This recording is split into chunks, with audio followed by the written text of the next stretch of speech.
Did it lead to trouble? Yeah. Yeah. Yeah, a little bit. I got fired. But was that the real like main reason? Was that the reason you got fired was because of that? It's between one or two things. It's that and the Linda McMahon tweet. I can't say which. They both had an effect on each other. Kobe led to Linda, and it just it came out of nowhere. So I'm still not quite sure, but one of those two did some harm somewhere, pissed somebody off. Yes.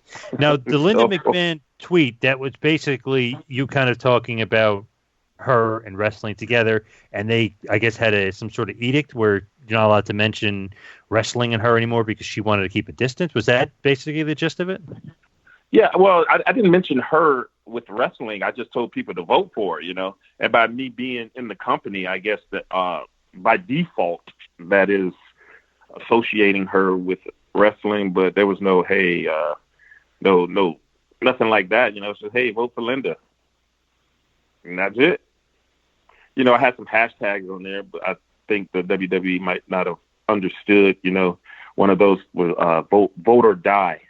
It was a campaign started by P. Diddy, Puff Daddy, whatever damn name he's using right now. But yeah, it's kind of a quote unquote urban thing, and I put it on there. I don't know if they misunderstood it or thought it was something violent or something. I have no idea, but yeah, but as far as an edict being, no one ever said anything to me about associating her with the company or mentioning her, Her name never came up. If that was the case, I wouldn't have tweeted it out, Right. But it was, I saw, I don't know what I was thinking that night. Maybe I saw a political commercial or something, and I just sent it out there. And then, the next day I get the call. So it's like, uh-oh, what happened? I didn't think it was that bad, but apparently it was. Definitely isn't. And do you think that's a little bit, a little bit extreme as far as they don't even kind of tell you what was was wrong, what was said? Like that's a little petty, a little extreme on their part. Yeah, they didn't get one excuse, a reason why. Just got to let you go. So I was like, wow, okay, thank you. And that was the end of that. That's not good. Cold-blooded, man. Yeah, they really are. As far as the Kobe Bryant stuff, I mean, I don't know. It is a joke. Obviously, a pretty funny one if you think about it. But maybe kind of a little dark. Maybe that's the kind of humor I like. But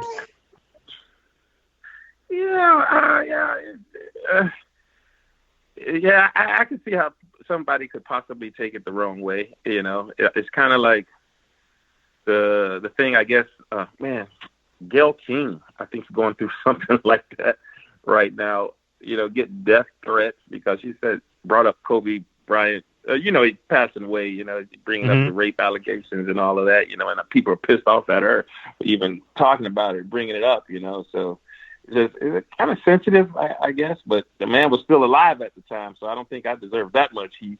But I could see how it could be taken that way, but once again, it wasn't meant to be malicious or to offend anybody who's ever experienced, in any type of sexual misconduct or anything like that. So once again, it's just something I feel that got blown out of proportion. I made an apology, and it was just, let's just keep it moving.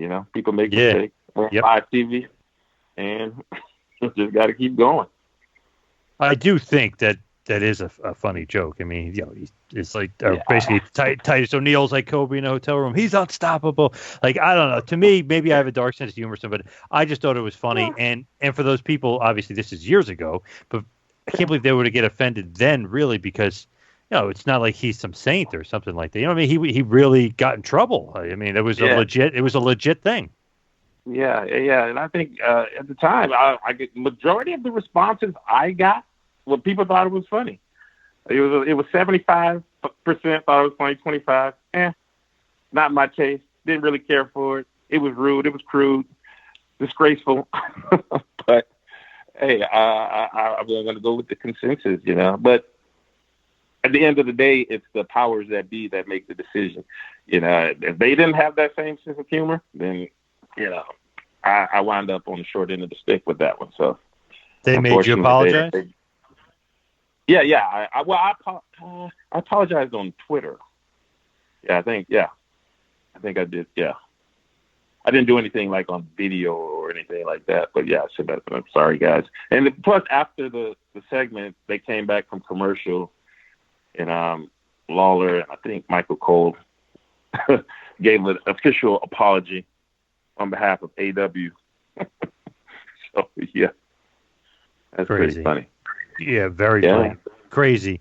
Is that one of those things where they reprimand you? Like, what do they say to you? Like, does Vince get involved? I mean, who gets involved and who says anything to you? Yeah, well, I went to the back. It was kind of quiet. Looked over at Vince. I honestly didn't know anything bad had happened. Then one of the writers comes up and he's like, what did you say? Who told you to say that? And I'm looking like, man, get the hell out of my face. What are you talking about? And I forget his name, which writer it was at the time. It was somebody new. And I'm like, what? He was like, the Kobe Bryant thing. And I was like, nobody. My own. I said I wrote it because nobody ever gave me a script to go out there and say anything, just basically freestyle it. So that's what happened. But as far as reprimanding, I was fined and, $5,000, paid that. And from there, I think the next day? I think I had a meeting with Vince, Hunter. They sat me down, they talked to me. And the meeting was a little weird, Vince basically was like, it's not your job to go out there and try to be a comedian. It was just, we want you to go out and get these guys over, basically. And in my mind, that's what I was trying to do.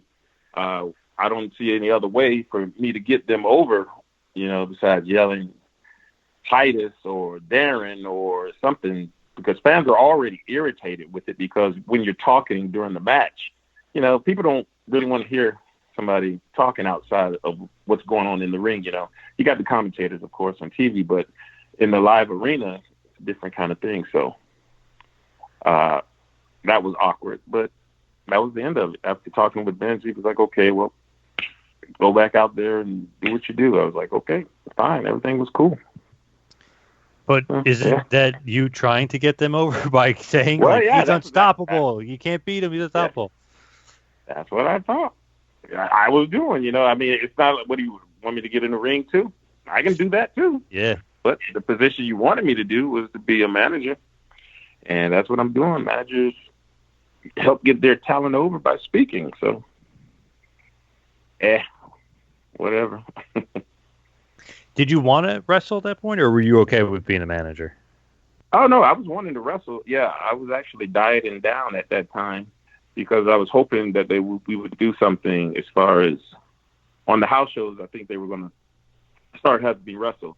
So I was preparing for that, but never happened. Never got that far.